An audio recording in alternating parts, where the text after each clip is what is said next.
Amelia slammed the red, stamped page onto the glass table and the boardroom went suddenly loud. Her suspicion tightened the muscles at the back of her neck. She kept her fingers on the paper so it could not be smoothed away. Voices rose in clipped phrases. Someone reached for the document and then froze when Amelia did not move aside. But he's right. Amelia did not look at the chairman first. She scanned the faces around the table. Stock analysts in tidy suits, the legal counsel with his phone lit but face blank, Eleanor Price holding a hand over her mouth. The chairman, Victor Lang, sat at the head of the table with his forearms on the glass, eyes flat. The problem: missing transfers, altered ledgers, a red, stamped page that belonged to the audit trail, was on the table and it had a name attached to it. The central conflict was visible. A deliberate cover-up that someone wanted to keep secret, and Amelia would not let them. She had planned to open the meeting calmly. Instead, she had walked in with the ledger page folded in her palm, walked past portraits of company founders, and laid it where everyone could see. That decision moved the room from polite procedure to urgent confrontation inside 3 breaths. Her voice cut in, short and even. "This document shows transfers moved off the ledgers. Explain who authorized them." Amelia's hands did not shake. She kept them flat on the glass to feel real pressure under her palms. Daniel Ruiz flinched where he stood by the raised end of the table. He stepped back, eyes dropping to the red stamp. Daniel had the look of a man who had fallen awake from a bad sleep and found the world changed. Amelia watched the way he rubbed his temple and straightened his glasses. She remembered his tie, neat and modest, and the worn fabric wristband he kept tucked beneath his shirt cuff. She kept her suspicion focused. She would test what he said against what she had found. Amelia, Victor slow. His baritone filled the room without theatrics. "You will ruin us if you keep yelling." He did not stand. He never stood unless he meant to move the board with his posture. "Victor," Amelia answered. "These are ledger entries, not opinions." Her voice did not rise. She let the word ledger hang like a small, precise tool. Daniel cleared his throat. "Amelia, it's messy, but..." He stopped. His sentence hit the table and did not finish. He looked at Victor, and then at Amelia, and something like obligation shifted across his face. The boardroom air contained the taste of coffee and expensive varnish. The glass table reflected lights from the floor to ceiling windows. The city beyond showed thin points of light. Amelia kept her focus on the page. The red stamp said in block letters, "Processed, exempt." The numbers beneath it did not add up to any legitimate payroll or vendor account she recognized. They pointed to a shell account she had traced to an anonymous registrar. Her suspicion had been building for weeks. Now she had a physical thing to press against the company's official narrative. Eleanor Price moved forward, voice quick. "Amelia, where did you get this?" Her eyes darted to Daniel. "Daniel, are you telling us you authorized exemptions like this?" Daniel swallowed and looked at the ledger as if hoping it would rewrite itself. "I signed adjustments in the interest of protecting certain contractors," he said. "I thought I was shielding people who would otherwise lose livelihoods." His words were plain. He blinked away a flash of guilt. Amelia kept watching his hands. He rubbed the same spot on his right knuckle where a small scar sat. Victor's jaw tightened. He put his steepled fingers together and said, "We will not throw the company into the street over accounting irregularities. We call a closed session. Vote now." "We do not discuss numbers outside this room." The motion landed like a legal weight. Several board members looked down and nodded.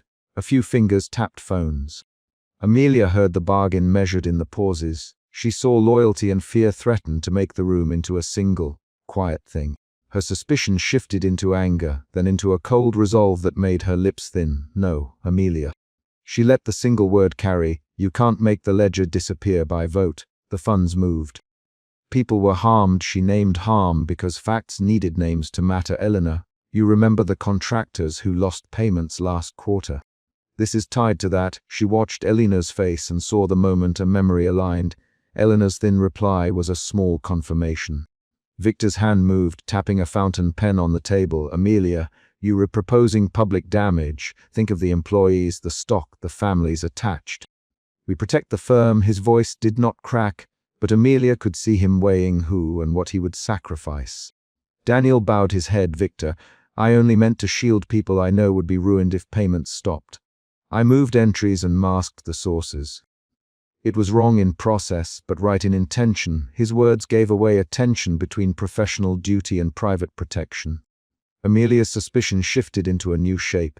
Doubt about Daniel's claim that protection alone explained the ledger's irregular path. Amelia followed that thread into the corridor after the board voted to go into closed session. She caught up with Daniel beneath the marble colonnade, the ceiling lights regular and bright, the hallway colder than the room had been. The quiet moved between them. She his name once. He looked up, jaw tight. Daniel, Amelia started. Show me the entries you mean. Show me the ledger you submitted. She kept her voice measured so it could be heard on its own authority. He hesitated. Amelia, I can explain.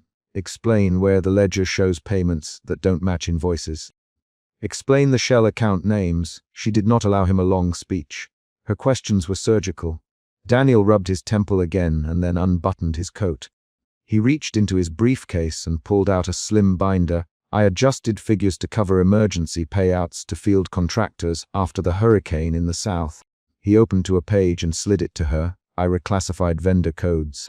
I moved money temporarily. It was temporary. The binder showed handwritten notes in cramped ink, initials she recognized. Amelia read until his story did not hold.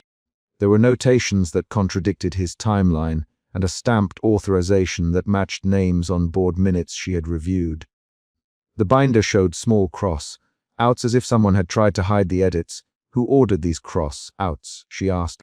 Daniel swallowed. I was told to backdate authorizations to make the audit trail clean. I did what I was told because I was protecting people. His fingers trembled the first time since the meeting. Amelia's suspicion shifted into a narrower need. To find the original ledger, show me where the original record is kept. She stepped closer so their shoulders almost touched and her tone dropped. Made private. If you did this to protect people, prove it. That demand pulled at something like loyalty in Daniel. He opened his mouth, closed it, and then nodded. They moved toward the finance archive at midnight, while the rest of the board lingered on legal counsel and press containment. The archive smelled of paper and toner. The clerk on duty blinked sleep from his eyes when Daniel showed credentials. Amelia kept her hands empty. She only wanted to watch the facts line up or fall apart. They found the ledger shelf stacked tight. A metal box bore the company's name and inside sat a ledger wrapped in paper. Amelia lifted a corner. The paper had been re-taped multiple times. She found entries with original stamps and another page missing entirely. A thin strip of brown adhesive remained where the red, stamped page would have been. Eleanor Price's voice came through the archive door as she stepped into the light with a small flashlight. You found it? Eleanor moved with domestic quickness, a woman used to getting hands dirty for outcomes. Her presence changed the room. She smelled faintly of lemon hand soap and determination. Amelia handed the binder pages to Eleanor and pointed at dates. Eleanor read aloud, keeping to facts. Payments routed to account 12, 9 were recorded as vendor reimbursements, but the recipient is an offshore registrar. These are not hurricane payouts. She looked at Daniel, who authorized this. Daniel's hand tightened on the metal box. I did not create that account name. I was instructed to classify payments under vendor. I never saw the offshore registrar name until now. He looked exhausted in a way that made Amelia's suspicion both sharper and more complicated. Back in the boardroom, Amelia forced a vote to reopen the matter. She pushed for transparency. Victor responded as he always did when cornered, by asserting control. At the table, under fluorescent strip lights, he pushed a stack of reports down and almost slammed them where the red stamp sat. The motion was more than cover. It was a physical attempt to regain the table's narrative. We will not hand every ledger to the press, Victor. He did not ask. He declared, one leak and this company collapses. We protect what is ours. He kept his gaze steady on Amelia. Victor, you are protecting who? Amelia, voice shorter now. You the board to vote not to talk about numbers. That is a decision to hide evidence. Which people are you protecting? Her questions stopped it from becoming an ideological debate. She named people. Board members shifted. Someone whispered, regulators will be involved if this gets out. Another voice said, we must think of shareholders. Amelia caught Daniel's eye. He kept his face still. Daniel, did you ever see family names tied to these transfers? She asked. He closed his mouth and then spoke quietly, each word a small effort. No family names, corporate names. But there were notes for protection and initials I didn't recognize. He looked at Victor for the first time and did not look away. Victor, did you sign off on backdated approvals? Victor's pen paused. He did not answer. The silence was not empty. It had design. The chairman's denial functioned as a wall. Amelia felt the wall push against her and she met it with the ledger. The boardroom fractured into small clusters after the confrontation. Conversations that had been civil became transactions. One director offered Daniel exile, a quiet resignation with severance to keep his child safe. Daniel's face collapsed at the word exile. He straightened and said, "I have a child. You can offer exile or you can offer truth without putting my child in danger." His voice was tight. Amelia heard the way his feet shuffled and how his hands opened and closed once. Eleanor strode to the center and took up the ledger. "We can vote to release an internal audit publicly," she said. "Or we can hold a closed vote that buries this and we pretend nothing happened." Her voice left no room for neutral ground. A few board members said, "We must preserve the company." Eleanor's posture made it clear she would not accept that as the only possible outcome. Someone from legal leaned forward. "If regulators see this after we've fixed it, penalties could be worse. We have a fiduciary duty to shareholders to mitigate damages. We can negotiate disclosures with regulators on our schedule." The lawyer's words were procedural. They offered a safe path that still kept the ledger's content away from immediate public scrutiny. Amelia felt the argument split into two paths: the pragmatic legal calculus and the moral obligation to victims who had lost money. She stepped into the argument hard. "Eleanor, open the ledger to the transfers. If payments were routed to a shell account, list the affected contractors. If those contractors can be contacted, give them a path to recovery. If we do anything else, history will remember the cover up, not the protection." Her speaking style had become directive. She wanted actions, names, phone numbers. At that point, Victor rose. The gesture was small. A chair scraped back. His silhouette against the window seemed larger. He walked to his private office and closed the door. The move read like a withdrawal and a threat both. His denial, which had been verbal and procedural, now became physical distance. Amelia watched his office door close and felt something shift in the room. His control had retreated, but his influence did not lessen. Amelia followed the ledger trail into the night. She organized names, phone numbers, and invoice records while Eleanor coordinated an internal audit. Daniel sat in a small group with legal counsel for a proffer. He answered questions and corrected dates. Each time Daniel named a contractor, Amelia checked the file and found mismatches. Each mismatch increased the concrete pressure on the board. About 2 hours after Victor had left the room, he returned and asked for a vote to dismiss the audit finding as inconclusive. The vote split down the middle at first. One director changed his mind when presented with an email chain Eleanor had pulled, a line that showed backdated approval instructions from an executive account. The shift created a legal pivot. Suddenly the board could not call the matter inconclusive. Victor's face tightened. He tapped the table. "You are making a decision that will harm the company," he said. "We will preside over our own demolition for the sake of headlines." He looked at Daniel. "You will be removed from position. We will handle the press. We will protect the firm." It was a familiar pattern: sacrifice a senior manager to keep the institution intact. Daniel looked at Amelia and then at Eleanor. "If I'm removed, who shuts the doors on contractors who still need money?" he asked. His voice was small and exact. "Who takes my place in making sure payroll continues for the teams on the ground?" He made the argument that exile would shift harm to others. Eleanor's reply was immediate: "We will appoint an interim. We will bring in outside auditors to verify and then publish a remediation plan." Her words were practical, but she did not promise secrecy. Amelia watched each face around the table. Some seemed relieved by a path forward. Some appeared to calculate personal exposure. The meeting reached its emotional peak when Amelia brought the original ledger page back to the center and asked for one more vote to publish the audit results under a conditional plan that protected whistleblowers and contractors. Victor slammed a stack of reports onto the table. The sound echoed. He leaned forward and said, "You will not gamble with the company's survival on a theory." "Withdraw this motion." The room snapped into quick exchanges. "Victor, I'm not gambling." "Amelia," and then she named 3 contractor companies, their last payment dates. And the contact numbers she had gathered, Eleanor read them aloud. Eleanor read, voice steady. A board member barked, "How did she get these numbers?" And another said, "Who leaked these files?" Daniel raised his hand. "I compiled them.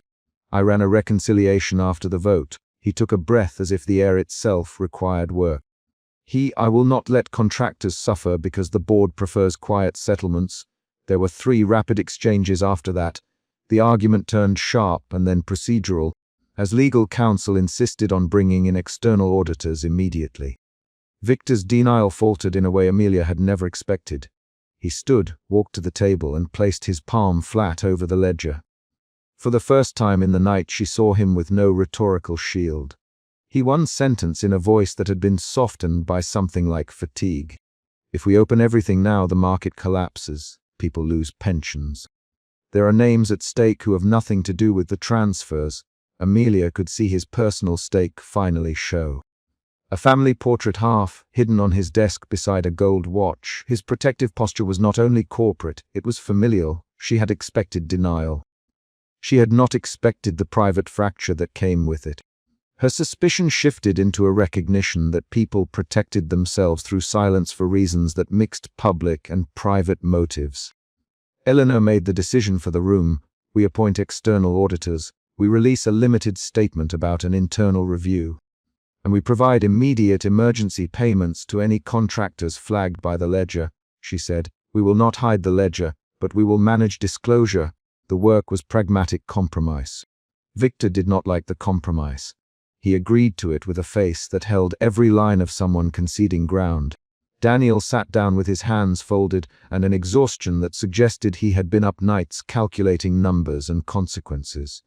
Amelia watched him press his thumb into the worn fabric wristband he kept on his wrist and then let his hands go slack. The chapter reached a small close when Victor retreated alone into his office and allowed the mask of control to slip enough that his hands shook as he turned a family photograph over in his palm.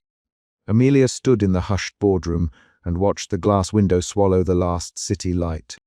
The ledger lay open with the red, stamped page back where it belonged, but the paper bore a coffee ring where someone had set a cup down in haste. The room felt less sealed now. Decisions had been made, responsibility allocated, but not all wounds were resolved. Amelia left the boardroom with Eleanor at her side and Daniel behind them. In the corridor she paused and handed Daniel a printed page with contractor phone numbers and the interim auditor's contact. "Call me if anything changes," she said. Daniel nodded and tucked the sheet into his briefcase. His reply was short. "Thank you, Amelia." He did not say it loudly. He did not need to. Outside, a cleaning crew unlocked the loading door and the night air smelled of exhaust and rain. The empty executive chair in Victor's office faced the window. A coffee cup left a brown ring on the ledger's final page. Amelia closed the office door behind her and kept the suspicion alive as a tool, not a torment. The ledger's red stamp had forced the board to choose, and they had chosen a path that mixed disclosure with preservation. It was a compromise that would leave some consequences to be borne privately and some to be borne publicly. Amelia walked away knowing that silence had been negotiated into an uneasy bargain, and that the next chapter would require more records, more names, and more decisions. Amelia caught Daniel at the taxi door and yanked his sleeve hard enough for the fabric to pucker. "Daniel," she said, voice low and tight, "where are the missing ledger pages?" Suspicion drove her steps as she had followed the carriageway down to the service entrance 2 floors below the glass boardroom. The red, stamped page from the prior meeting sat folded in her pocket and burned like a confession. She did not let him answer. The cab's engine idled, light washing over Daniel's worn briefcase where a corner of paper stuck out. He looked at her, face flat with fatigue. "Amelia, this is late." The ledger, her fingers found the corner of paper under her scarf. Someone removed pages. Someone altered numbers. "I saw the red stamp." Daniel's jaw tightened. He closed the taxi door with a slow hand and blocked the doorway between him and the driver. "You shouldn't be here. You shouldn't be following me," he said. Amelia held the accusation in place, let it sit. Suspicion had been the first thing that woke her that night. She had gone from doubt to searching, from searching to this confrontation. She pressed harder. "Who you to take those adjustments? Who you to alter supplier lines?" "Answer me," he exhaled. rubbing his temple where the skin had a faint ridge from stress. "Amelia, please." "Not here." A woman in a dark coat crossed from the delivery lobby and stopped when she saw them. Elise Park's bag hung from her arm. She had the corporate posture of someone who timed doors and controlled entrances. "Ms. Cross, Mr. Rees. We need to move this inside now. Chairman Lang has called an emergency private meeting." Amelia glanced at Elise, then back at Daniel. The cold corridor smelled of diesel and packing tape. The taxi driver leaned forward, impatient. Amelia made a choice she would not later call reckless, but necessary. She shoved the briefcase down onto the pavement. Daniel's hand shot out and caught the strap. "Don't," he said. Elise stepped between them and pulled out her phone. "You both come with me." Now, she folded her mouth to a line that meant orders. "Mr. Lang insists on this being private." They move. Amelia keeping his sleeve in her hand until the private elevator took them up and the service corridor opened into the quieter antechamber outside Victor Lang's study. The building hummed a different tune at night, quieter, but with a tight wire of consequence under every footstep. Amelia folded her scarf around her fingers until the silk creased. She had not planned for Elise to arrive. That arrival shifted the confrontation from improvised to formal. Daniel blinked like a man being boxed in. His shoulders went narrow. "Victor called?" he asked. Elise's face did not change. "Yes." "Sit down." No phones. They were led into a private study lined with books, dark wood that swallowed the light in corners. Victor Lang waited with a posture practiced against collapse. He did not stand when they entered. He allowed the gravity of his chair to hold a room together. He steepled his fingers, eyes on the briefcase at Daniel's feet. Victor's voice was dry. "There are tactical reasons for deliberate timing, Mr. Roos. You know this. We delay disclosure to control fallout." Daniel looked at Victor, then at Amelia. "I signed adjustments because I was told." "Victor, you mean to cover supplier losses to keep payroll running?" "I did the math. I covered the school fund for my child." Amelia's mouth opened. She had the red, stamped page in her palm now, the ink crisp and familiar. She slammed it down onto Victor's desk. The stamp caught the lamplight like a wound. "You did this because of your child." Victor's question had the flatness of an examination. Measured, ready. Daniel's hand trembled on the briefcase handle. "Yes. I thought protecting people was the right choice." Amelia pushed forward. "You thought hiding losses was protecting us. You thought pretending the books were balanced would keep anyone safe." Victor's eyes flicked to Amelia and back to Daniel. "Amelia, we all make judgments in service of legacy." There was a pause, a measured exchange of breath. Amelia felt a shift inside. Suspicion that had moved into anger now tasted like betrayal. Her fingers tightened around the red, stamped sheet until the silk of her scarf creased. "Legacy. You call buying time and obscuring transfers legacy. People will be hurt. People already are." Victor leaned forward. "People will be protected if we keep this contained." "Protected how?" "By pretending the transfers didn't happen." Amelia. Her voice shortened into clipped sentences. "Marcus Hale found a blank endorsed page in the vault inventory." Marcus came up to the study with proof. At that name, Victor's face lost a fraction of composure. He glanced at the door as if to check where Marcus stood and whether Rena Chen had yet arrived from the street. Elise moved to the lamp and turned the shade just a notch. The room sharpened along edges, warm amber and teal contrasting in the lamplight. The audit file was placed on the table like evidence in a trial. Marcus Hale, short, brisk, holding a folder, explained the flagged entries in a voice that did not try to comfort. "Off-book transfers, a blank endorsed page. Someone moved money without ledger trace." Daniel's breath hitched. He kept his hands, clumsy and nervous, folded at his waist. "I endorsed some adjustments on verbal order. I didn't know there'd be a blank endorsement used as a trail. I didn't check." Amelia put a hand on the red, stamped page as if to keep it anchored. "Why would someone endorse a blank page? Who benefits from leaving that paper?" Marcus skirted the question with facts, entry dates, vault codes, serial numbers.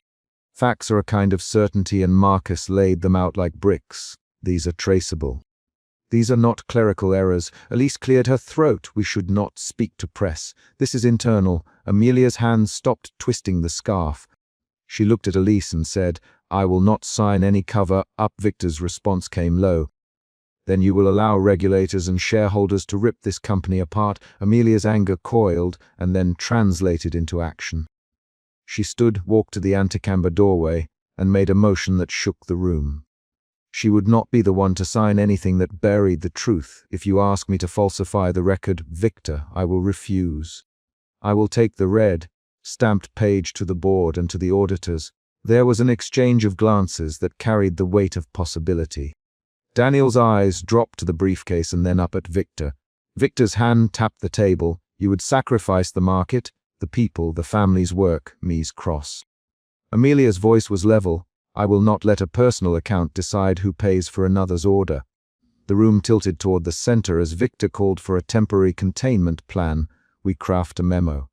We place responsibility where it will do the least harm. A protected resignation, a written admission from Mr. Ruse. We limit regulatory exposure. Daniel's reaction came like a struck man. You were asking me to take the fall. He straightened, teeth showing. Victor, I didn't do this alone. I had orders. Victor's face did not change. Orders are orders. Daniel, you signed. You own it. There followed a quick exchange of short, sharp lines. You me to prioritize payroll. You me to hide supplier losses. I told you to delay disclosure. You approved the adjustments. That was 3 rapid returns and counterclaims. The room's volume rose, words hitting like thrown objects. Elise cut in. Everyone calm down. There will be a formal memo. Amelia did not sit. She crossed the room, fingertips brushing the edge of the vault inventory Marcus had left open. Marcus, she said, can you share the auditor memo with Raina Chen now? We need external verification. Marcus nodded. I can. She is waiting nearby. Daniel's voice dropped into a tired plea. If this goes public, my child loses everything. School, stability. Victor, you know I didn't do this for profit. Victor's expression softened with practiced pity. Then tell regulators the whole context. Daniel. If you speak now, you can frame it. If you cooperate, we can shape the narrative. Daniel shook his head. I won't let this be pinned on me as a single act of desperation when it was coordinated. Amelia heard the resolve shift like an internal turnout. Suspicion to anger, anger to determination. That shift carried her toward a choice she had rehearsed in the quiet hours after the board meeting, to force exposure rather than bow to containment. She turned to Victor and said, I will not sign a memo that hides the truth. If you push this onto Daniel alone, I will call the auditor and the reporter myself. Victor's jaw tightened. You would risk everything for a page, Amelia. For principle. For people, she replied, for the suppliers who were written off. For employees whose hours were cut to hide cash shortages. Before Victor could answer, the intercom buzzed. Raina Chen's name filled the room, and she swept in with a compact recorder and a notepad. Her presence made the room feel smaller. Journalists do that. She set her bag down and looked from face to face, hungry for a first line. Elise placed a hand on the arm of a chair and said, if this moves beyond the board, we must have structure. We will draft a statement. We will brief counsel. But no one leaves until a plan is set. Amelia watched Daniel, the exhaustion and the raw fear of a father in his eyes. He rubbed the back of his neck as if the motion could push off responsibility. Victor me to cover for a supplier delay. It was temporary. I took money from the wrong account to cover payroll, because I couldn't sleep thinking of the staff without wages. You did it on a verbal order, then signed after. Marcus, yes, Daniel answered. The room rotated around that admission. Victor's steepled fingers lowered by a fraction. We will offer you a protected resignation and a severance that ensures your child's tuition. You hand over the briefcase. You leave with dignity. Daniel stared at Victor like a man given an impossible choice. You want me to walk away and be quiet. You want me to be the scapegoat. This became the chapter's pivot. Amelia's breath shortened, and inside she felt a shift from righteous anger to strategic clarity.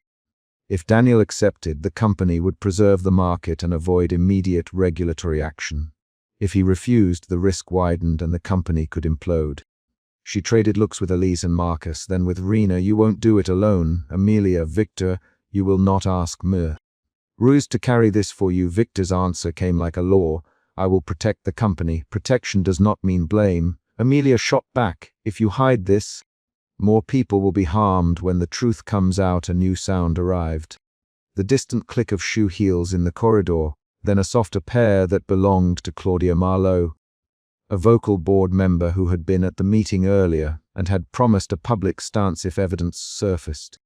She stepped into the doorway and did not mince words. "What you call containment is a lie. If this leaks, I will take the evidence public unless you act with transparency." That threat altered the calculus. Victor's hands tapped the table faster. He turned toward Elise. "Draft the damage control memo, but include a clause for external audit and limited disclosure to regulators, not the press. We will control the narrative." Amelia watched Daniel's face again, searching for a choice. He folded his hands into the briefcase handle and said with a voice that had lost the edge of defense and gained something like shame, "I signed the adjustment. I covered payments, but I will not accept a plan that makes me the only criminal in a room of accomplices. I will not resign to save the market." Victor's eyes narrowed. "Then you leave us no choice." A beat later, Victor's assistant slid a typed memo across the table. It was clean and precise. Elise read it and then looked up. "This offers Mir Rui's resignation with benefits if he agrees to confidentiality." Daniel pushed the paper away. No 3 short lines of argument followed. Victor insisting their hands were tied, Amelia refusing to participate, Daniel refusing to be scapegoated. The exchange felt like a physical struggle, words with a grip that either released or tightened. At that sharp edge, Marcus Hale stood and removed his jacket. "If you won't act internally, I will take the memo and the flagged inventory to regulators. The ledger entries show off book transfers. There's a blank endorsed page. The auditors will open an investigation. You can contain it now, Lang, or you can face an external probe." Victor's lips pressed together. He counted, then said, "If this goes external, there will be collateral damage. Share prices will tumble, employees will feel it. Families will be impacted." Amelia saw Daniel close his eyes, then open them with a new steadiness. "I won't let my child's future be the bargaining chip for silence," he said. That line landed like a hammer. Victor's gaze broke for a moment, and then returned. "Then make your move, Ms. Cross." They moved fast after that. Marcus tapped his phone and sent the auditor memo to Rena. Rena thumbed her device and watched as the document opened. "I'm going to publish a short notice to the wire if the board doesn't act transparently before market opens." Elise pleaded for order and suggested a staged disclosure, one that would frame the narrative and spare unnecessary names. Amelia, "No staging, full ledger release to regulators with the auditor's findings. We will let the numbers speak." Victor slammed his palm on the desk once. "You will ruin lives with a single page." Amelia leaned forward. "Then answer for ordering the adjustments, Victor." The chairman's face moved a shade paler.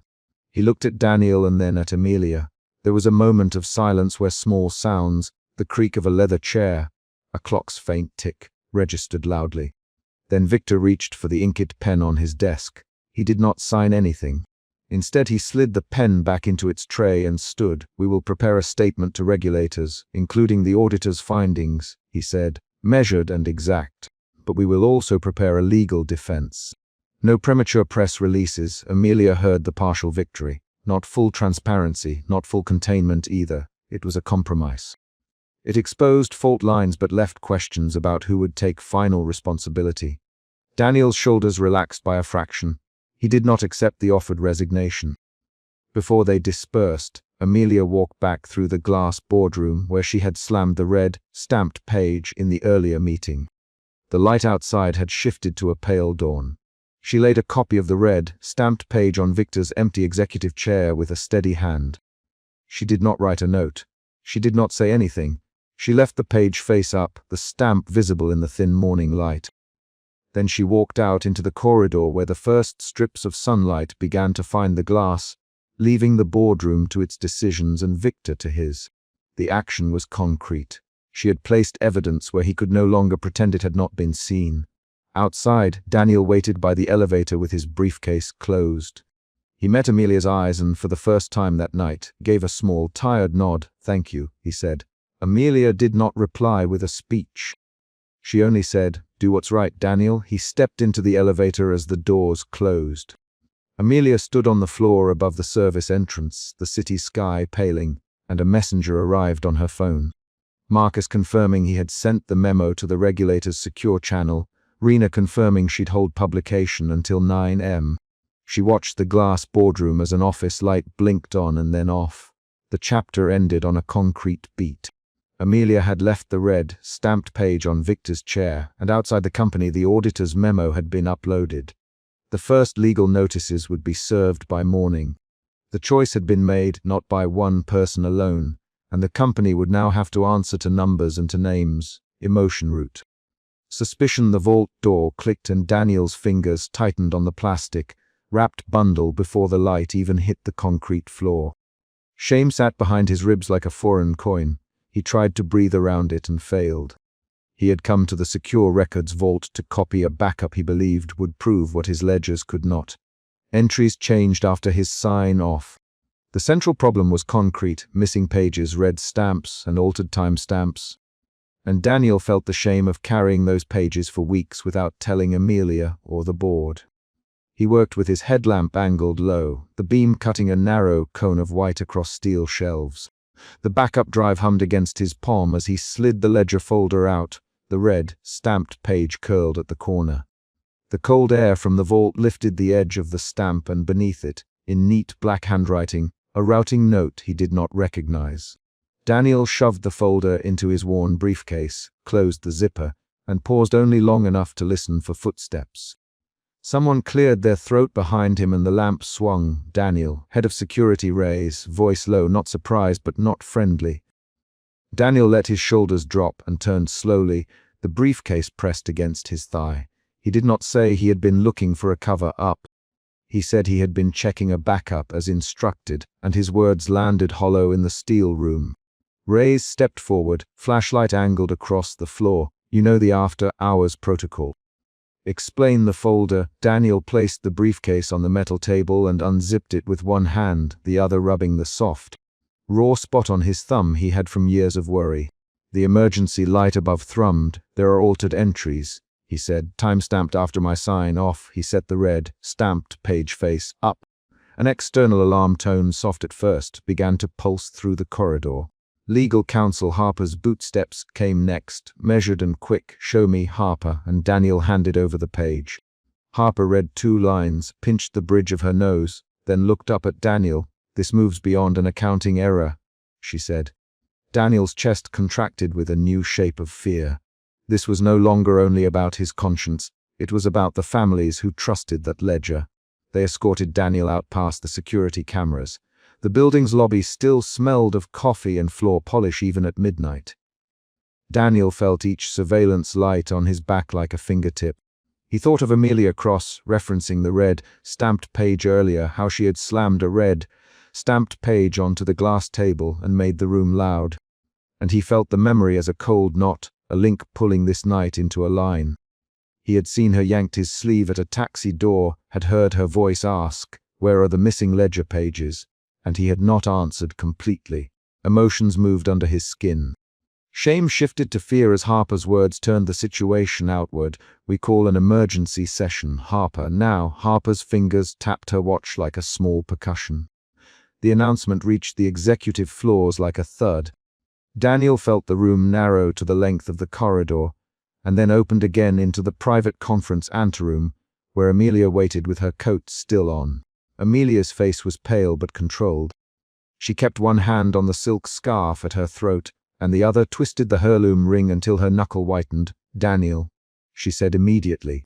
Voice low and stripped of surprise, "You found something." He handed her the red, stamped page. She read one line and closed her eyes, then walked the page like a map toward Victor's private orbit.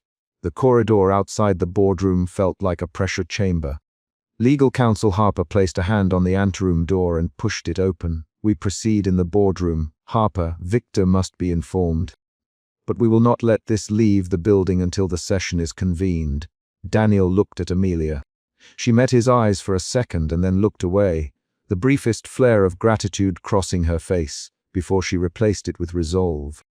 They moved into Victor Lang's private office on the top floor as the second beat demanded. Victor was already waiting, standing by the window with the city lights cut glass bright at his back. He kept his hands steepled and his expression controlled, the familiar armor of tailored suits and gold cufflinks in place. Victor's voice was a measured low baritone when he addressed them. "Containment first, Victor," and the command carried a specific chill. Victor outlined steps with a cold precision. He ordered Rise to secure any physical copies and Harper to draft statements for selected board members. Victor's motivation was clear: preserve legacy, protect family name, and he stated it as if he were reading a checklist. His fingers tapped a fountain pen once when he was irritated. Daniel listened, jaw tight, because Victor's containment language sounded like a wall. While Victor spoke, Amelia stepped forward and did something the chair did not expect. She put the red, stamped page on Victor's desk. The gesture cut into Victor's rhythm. Victor, Amelia plainly, these are not mistakes. They are altered entries. Her voice did not tremble. Victor's hand hovered above the paper. Then he closed his fingers and lifted the page as if testing its weight. Victor's reply was slow and precise. Accusations are dangerous without proof, he said. We will investigate internally. Harper, secure the logs. Rays, maintain chain of custody. The office felt smaller as strategy moved into place. Daniel watched Victor's jaw work and felt anger layering over his fear. The anger shifted him toward a different stance, defiance replacing passive compliance. Amelia would not be content with a private investigation. She for an emergency executive session, and the boardroom filled within the hour under harsh rim light. The glass table reflected faces and gold accents. Board members arrived, half sleep, maid and half duty, maid, and the room hummed with a low, cautious conversation. Amelia laid the red, stamped page at the center of the table and did not let anyone touch it while she spoke. Amelia, board member Chen, voice careful. We heard your presentation earlier, but these are serious charges. Amelia's reply was direct. Chen, the backup shows entries edited after Daniel signed them. The timestamps are not retroactive. They were changed while our accounts were live. Her hand brushed the ledger. The movement was precise and deliberate. The first external event, the emergency meeting, had opened a seam in the board's composure. Dialogue moved like a rapid machine in the next minutes. Victor, we need the original logs now. Harper, Victor, we must notify the audit committee. Chen. Victor steadied himself with measured breathing. We will follow protocol. Victor, no panic, no leaks. Harper, Moreno from it will bring the forensic copy. He named the analyst. Naming shifted the trajectory. Forensics analyst Moreno arrived with a laptop and a stack of digital logs. Moreno set the laptop on the table and projected the backup's timestamps onto the screen. The projector's light cut across the faces and landed on a line of code that showed ledger entries rewritten at 2:47 a.m. After Daniel's sign-off the night before, the room went quieter than a held breath. Harper tapped the table. This is not a local error, Harper. Someone altered the entries after authorization. That sentence pushed the suspicion from an accounting mistake to a potential cover-up. The tone in the room shifted again from cautious to accusatory. Board members exchanged looks. Loyalty and doubt rearranged themselves visibly. Who had access at that hour? Chen. Moreno scrolled and pointed to credential logs. The names lit on the screen, and the list included an administrative account Victor's office used for remote sign-offs. The evidence recontextualized the earlier scenes. The red stamped page, Amelia's slap on the glass table, the corridor tug on Daniel's sleeve. They were no longer isolated flashes, they were connected. Daniel pushed his chair back and stood. He placed the original ledger pages on the table, where everyone could see the physical paper beneath the projector's glow. The sound of the pages hitting the glass made a small, decisive noise. I will not protect silence anymore. Daniel with a voice that shook but did not break. The shift in him was visible. Shame had become fear and then turned into a deliberate refusal to hide the truth. Victor's face tightened. He rose to his feet and moved to the head of the table. Daniel, Victor began, baritone even. These are serious accusations. Are you accusing me or my office? Daniel set one hand on the ledger and met Victor's eyes. I'm accusing those who ordered the alterations. Daniel, someone made edits after I signed off. Someone used credentials they had no right to use. The boardroom filled with the sound of chairs shifting. The confrontation that followed condensed into a rapid back and forth. Victor! Amelia, Victor, how do you explain remote edits to active ledgers? Amelia, Victor replied, I will not let rumor damage the company. Harper, Chen demanded, what does our policy say about after-hours edits? Policy requires dual authorization and audit logs. Harper, Moreno's findings show edits and a mismatched authorization signature. Moreno read the trace aloud. Amelia, read who signed in. Moreno read the credentials names. each syllable precise and short. Lines cut across the room. This looks like orchestration. Chen, we need suspension procedures. Harper, no, Victor barked. Not without internal review, Amelia interrupted. We do not review when people destroy evidence. She pushed the red, stamped page forward and folded her arms. In the exchange, the board split into factions, defenders of legacy and defenders of accountability. The tension rose. Then Moreno produced an unexpected piece of proof. A digitally time-stamped backup copy to a separate server at one point in the night, with an attached recovery note referencing a routine system check that should not have occurred. Moreno pulled up a forensic snapshot that showed not only edit times but the workstation's MAC address used to authorize the changes. The MAC address traced back to a console in Victor's private suite. Gasps circled the room. Victor went frozen as if someone had flipped a switch. He looked at the screen, then at the ledger, then at Daniel. This must be misattribution, Victor, and his voice contained the first fissure of panic. We need to validate the tracing. I ask you to hold judgment. Harper shook his head. Validation and chain of custody should have been secure already. Harper replied. We can't hold judgment when we have a digital trace pointing to the executive suite. The revelation redirected suspicion in a single, brutal pivot. Amelia stood and walked to the projector with slow, deliberate steps. She took the laptop from Moreno, scrolled to the line of code, and traced the MAC address out loud. This ties to Victor's console, she said. Each word spaced like a deliberate beat. Either someone used Victor's console, or Victor authorized the session. A board member cleared his throat. The moment felt like a small cliff, no resolution yet, but the room teetered on a new edge of understanding. Victor's reaction was immediate and human. He slammed a stack of reports onto the table, the papers fanning out like a hand of cards. The sound snapped the boardroom into the chapter's peak. You reckon to accuse me in front of my peers. Victor, each word clipped. Daniel did not flinch. I am not accusing you without proof, Victor. Daniel, I am presenting that proof. Victor leaned forward, face half in shadow and half in warm rimlight, his signature watch glinting. The next exchange became the chapter's pivot. Victor, did you sign in at 2:47 a.m.? Harper, no, Victor, I did not authorize edits. Then who? Chen demanded. Victor's lips pressed together. He looked around as if searching for an ally. A few board members shifted toward procedures. Others kept their hands folded as if preserving old loyalties. We will have a formal investigation, Victor, but no one is suspended tonight on the basis of one digital trail.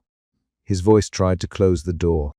Daniel took a step forward and placed his palm flat on the original ledger. Chain of custody cannot be delayed by loyalty, he said. Amelia, present the recovery note. Moreno, show the sign. In trace alongside the server copy. Amelia, Harper, and Moreno worked the laptop with quick, coordinated movements. They produced an additional backup showing edits made to a mirrored ledger that included a log entry with a user token tied to Victor's console. The second piece of evidence changed the power balance in the room. Doubt spread like an audible shift. Victor reacted with a threat shaped as policy. If anyone leaks this, there will be legal action and family consequences. Victor. His voice hardened and the threat hung in the air. Amelia did not blink. Victor, she replied, I will not trade justice for preservation. An argument flared with sharp, short lines. You can't do this, Amelia. Chen, Amelia. Harper, we follow corporate law. Victor, Daniel, this is about people harmed by missing funds. Daniel, Victor countered. You signed off. You had duty. Daniel's jaw set. Victor, he said again, I did not alter anything after sign off. I will not cover for edits made later. The exchange was rapid and contained the required back and forth.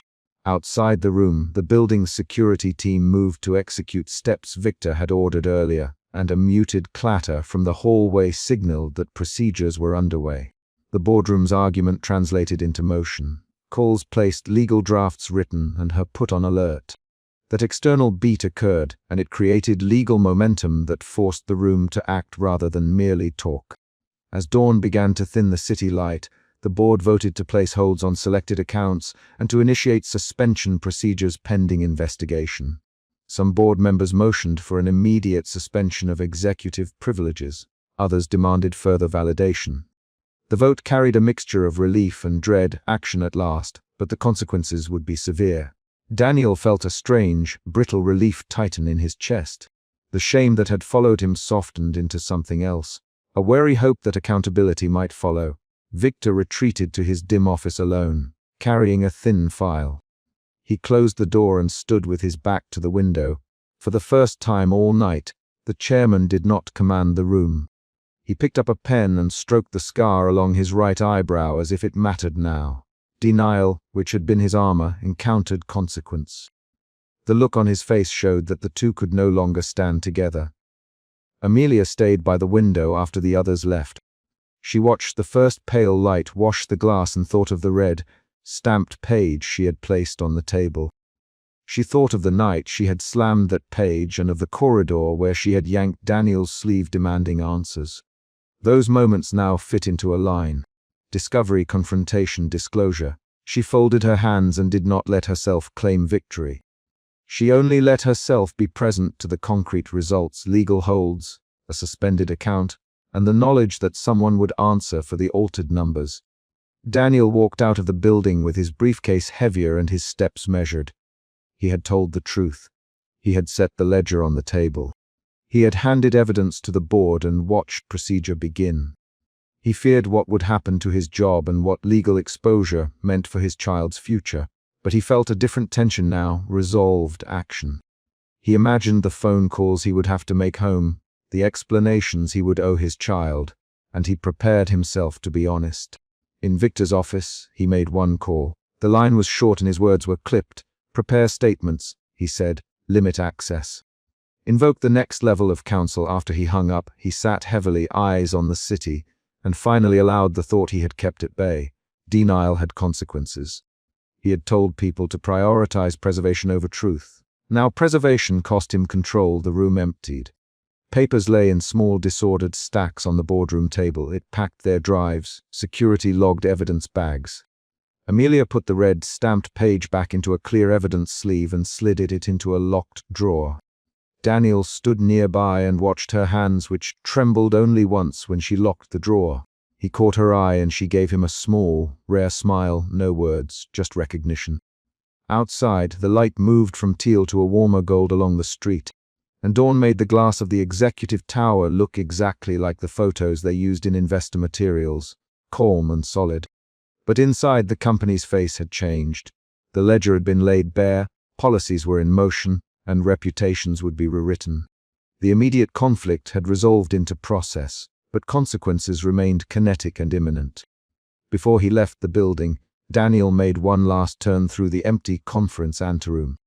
He remembered Amelia at the taxi door and the moment she yanked his sleeve, how her voice had demanded the missing pages.